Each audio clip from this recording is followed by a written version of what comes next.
மீன ராசி மற்றும் மீன லக்ன அன்பர்களுக்கு இந்த செவ்வாய் பெயர்ச்சி ஆகஸ்ட் 26 45 நாட்கள் உங்களுக்கு எப்படி இருக்கும் அப்படின்றது பார்க்குறதுக்கு முன்னாடி நீங்கள் இதுதான் ஃபஸ்ட் டைம் பார்க்குறீங்க அப்படின்னா சப்ஸ்கிரைப் பண்ணிக்கோங்க, பெல் பட்டனை ப்ரெஸ் பண்ணுங்கள், ஆல் அப்படின்ற ஆப்ஷனை சூஸ் பண்ணிக்கோங்க.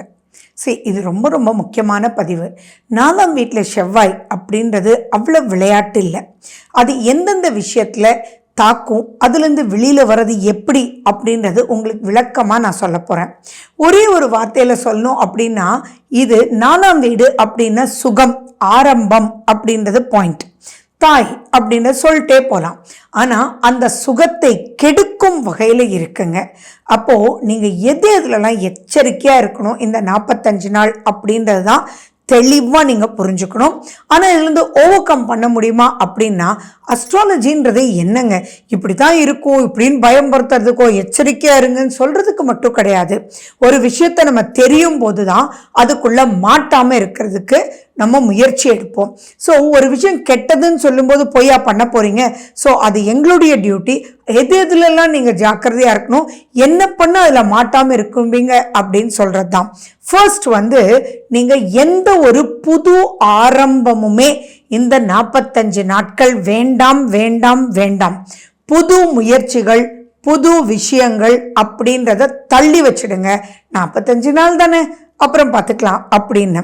இப்போது தாயுடன் நீங்கள் ரொம்ப எச்சரிக்கையாக இருக்கணும். அதாவது இப்போ அம்மா உங்கள் மேலே எந்த ஒரு தாயுமே தப்பு கிடையாதுங்க. தாயினால தப்பு செய்யவே முடியாதுங்க, அது கடவுள் கொடுத்த வரம். ஆனால் அம்மாவோட சண்டை போடுறீங்க இல்லையா, அந்த சண்டைன்றது பெரிய லெவலில் வர்றதுக்கும் உங்களுக்கும் தாயுக்கும் மனஸ்தாபம் வர்றதுக்கும் இது வாய்ப்புகள் உண்டு. எத்தனை பேர் ஜாதகத்தில் 4ஆம் வீட்டில் செவ்வாய் இருக்கும்போது அம்மாவோட நீண்ட நாட்கள் பேசாமல் இருப்பாங்க தெரியுமா? அதெல்லாம் கொடுமை.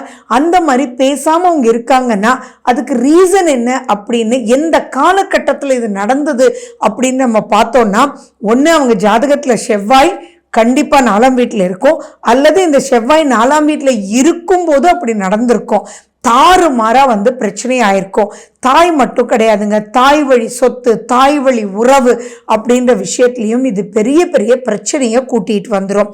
அதனால தேவையே இல்லாமல், ஃபார் எக்ஸாம்பிள் உங்கள் தாய் மாமனோட ஒரு ப்ராப்பர்ட்டிக்காக இப்போ நீங்கள் பேசுகிறீங்கன்னு வச்சுக்கோங்களேன், நீங்கள் சொல்கிற சின்ன வார்த்தை அவங்களுக்கு ஈட்டி பாயிற மாதிரி பாஞ்சு ஆட்டோமேட்டிக்காக உங்களோட பெரிய விரோதம், வம்பு, வழக்குன்னு சொல்லிட்டு பெரிய லெவலில் உங்களுக்கு மைனஸ் பண்ணுவாங்க. ஸோ அதனால இந்த 45 நாட்கள் தாயுடனும், தாய் வழி உறவுடனும், தாய் வழி சொத்துக்களோடும் ரொம்ப ரொம்ப எச்சரிக்கையாக இருக்கணும். அது மட்டும் இல்லை, அன்பு அப்படின்ற ஒரு டூல் இருந்தால் போதுங்க தாய்க்கு. வேற என்னங்க வேணும்? அந்த அன்பு, அன்பான வார்த்தை, அன்பான முகம் அப்படின்றதெல்லாம் இப்போ நிறையவே வேணும். நிறைய பேர் நீங்கள் இந்த 45 நாட்களுக்கு அப்புறம் எனக்கு கமெண்ட் பண்ணுங்க, சும்மாவே அம்மாவை பார்த்தும் போல எரியும். ஃபார் எக்ஸாம்பிள் நீங்கள் அம்மா வேணுமான்னு சொல்லணும்னு நினைப்பீங்க, அம்மா ஏம்மா இப்படி பண்ற அப்படின்னு கேட்க வச்சிடும். ஸோ அப்போ உங்களை அறியாமலேயே அந்த ஒரு இரிட்டேஷன் உங்களுக்கு ஏற்படுத்திடும். அண்ட் அம்மாவுக்கும் உங்க மேல இரிட்டேஷன் வந்துடும். ஸோ இதை பெருசுபடுத்தாமல் இருந்தாலே போதுமே ஒழிய தாய் ஒன்றும் உங்களை விட்டுட்டு போக முடியாது. அந்த உறவுக்கு பல விஷயங்கள் பந்தம் உண்டு. அது மட்டும் இல்லாமல் இந்த காலகட்டத்தில் வண்டியில் போகும்போது ரொம்ப ரொம்ப ரொம்ப எச்சரிக்கையாக இருக்கணுங்க. ஏன்னா ரத்தம் அப்படின்றதும் செவ்வாய்க்கு உரிய வார்த்தை.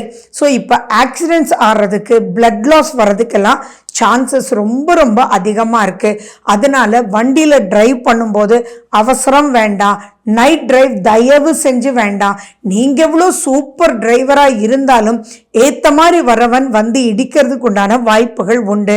அதே மாதிரி இப்போ வண்டி ஏதாவது நீங்கள் காலையில் டிரைவ் பண்ணிட்டு இருக்கும்போதே உங்களுக்கு இடிச்சிடுச்சு அப்படின்னா, இப்போ ஏற்ற மாதிரி இருந்தால் அவன் பேசுகிற வார்த்தைகள் காது கொடுத்து கேட்காத அளவுக்கு அவன் உங்களை நொந்து நூலாக்குவான். அவன் மேலே பகைமை பாராட்டி எந்த பிரயோஜனமும் இல்லை. அவனோட வீரமாக போய் சண்டை போடுறேன்னு சொல்லி ஒரு பெரிய பிரச்சனைக்குள்ளே போயிடாதீங்க. ஸோ இது என்ன பண்ணலாம், ஏது பண்ணலான்றது சாந்தமாக போகணும். ஏன்னா இப்போ வண்டி முட்டும் இதெல்லாம் நடக்கக்கூடிய அமைப்புகள் நிறைய இருக்குது. ஸோ அப்போ நீங்கள் என்ன பண்ணணும், எதுலேயுமே நிதானம்ன்றது தேவை. டைமிங்ஸ்ன்றது பின்பற்றுங்க. அவசர அவசரமாக போகிறோம் அப்படின்ற வார்த்தைகள் எதுவுமே வேண்டாம். அதே மாதிரி யாருக்காவது உதவ போய் மாட்டிக்கிறதெல்லாம் இந்த காலகட்டம் தான்.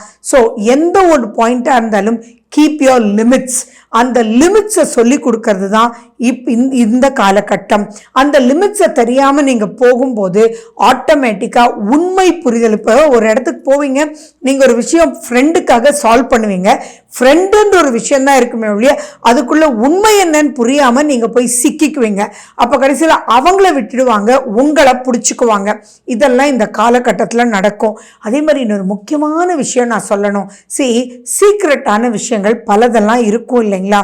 அந்த ஒரு கூடாத அப்படின்ற விஷயம் எல்லாம் இப்போ எதை தொட்டாலும் அது உங்களுக்கு மைனஸ் ஆகிடும். இது நான் சொல்லணும் அப்படின்னா, இப்போ ஒரு செயின் ஸ்மோக்கராக இருப்பார், ஆனால் அவருக்கு எதுவுமே இருக்காது. ஆனால் அவன் வந்து 4 நாள் தான் ஸ்மோக் பண்ணியிருப்பான், அல்லது வெரி ஷார்ட் டைம் பீரியடாக இருக்கும். அவனுக்கு வேண்டாததெல்லாம் வந்துடும் இல்லையா? அதெல்லாம் இந்த காலகட்டம் தான். ஸோ நெகட்டிவ் அப்படின்ற ஒரு விஷயத்துக்குள்ள தயவு செஞ்சு அது எந்த ஒரு நெகட்டிவ் பழக்கமாக இருந்தாலும் இப்போ என்ட்ரு ஆயிடாதீங்க.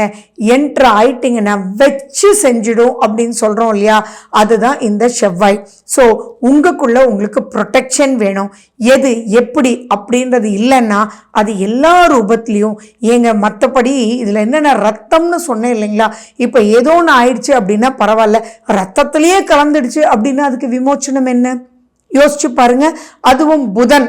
அப்போ நாடி நரம்பு அப்படின்னா ரத்தம்னு சொன்னா வேற என்ன பேச முடியும்? அந்த அளவுக்கு இது சிக்கலுக்குள்ள உங்களை கொண்டு போய் மாட்டி விட்டுரும். அதே மாதிரி ஏதாவது உங்களுக்கு கோர்ட்டு கேஸ் எல்லாம் நடந்துட்டு இருந்ததுன்னா முடிஞ்ச அளவுக்கு இந்த 45 நாட்களை கொஞ்சம் தள்ளி போடுங்க, வாய்தா வாங்கிக்கோங்க. அண்ட் ஆப்போசிட்டான பர்சனை மீட் பண்ணி பேசணும் வைக்கணும் அப்படின்னா சுமூகமாக முடியறதுக்கு இது காலகட்டம் அல்லன்றது ஞாபகம் வச்சுக்கோங்க. ரொம்ப ஸ்மூத்தாக எடுத்துகிட்டு போகணும். அதே மாதிரி எஜுகேஷனில் இருக்கிறவங்களுக்குமே பார்த்தீங்கன்னா, இப்போ நீங்கள் போய் ஏதாவது புரியலைன்னு சொல்லி கேட்டால் கூட, ஏன் இது கூட தெரியலையா, சரியான மக்கா நீயே அட அப்படின்னு சொல்லுவாங்க. இது ஒன்று சொல்லணும்னா, ஃபார் எக்ஸாம்பிள் மேக்ஸ் போட்டுகிட்டே வந்துட்டு இருப்பாங்க, ஒரு 2 ஸ்டெப்பை விட்டுட்டு அடுத்த ஸ்டெப் போடுவாங்க. மேபி இப்படி வச்சுக்கலாமே, ஃபார் யுவர் அண்டர்ஸ்டாண்டிங் 2 + 3 5 அப்படின்றத 2 + 3 5ன்னு போடாமல் 5ன்னு போட்டிருப்பாங்க. இப்போ இருக்கக்கூடிய காலகட்டம் அது புரியாது. நீங்கள் எழுந்திரிச்சு இது என்னன்னு கேட்கும்போது உங்களை டவுன் பண்ணி பேசுவாங்க.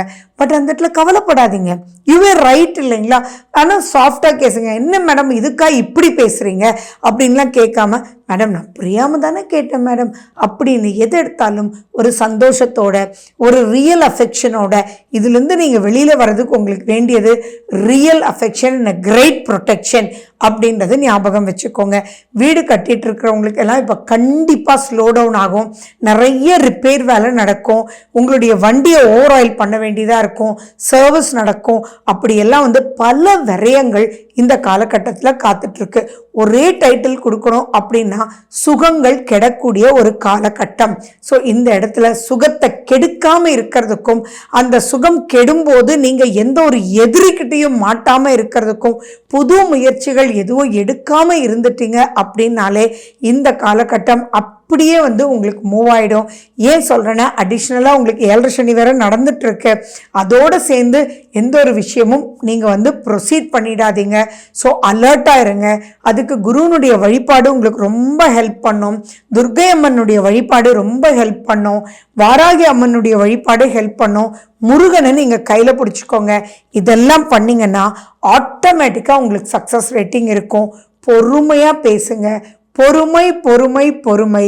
ஜாலி ஜாலி ஜாலின்ற வார்த்தைகளை அங்கங்கே நீங்கள் ஸ்டிக்கராக பண்ணி இல்லை பேப்பரில் எழுதி ஒட்டிக்கோங்க. ஜாலியாக இருந்தீங்கன்னா எந்த பிரச்சனைக்குள்ளேயும் மாட்ட மாட்டீங்க. ஓகே, நன்றி, வணக்கம்.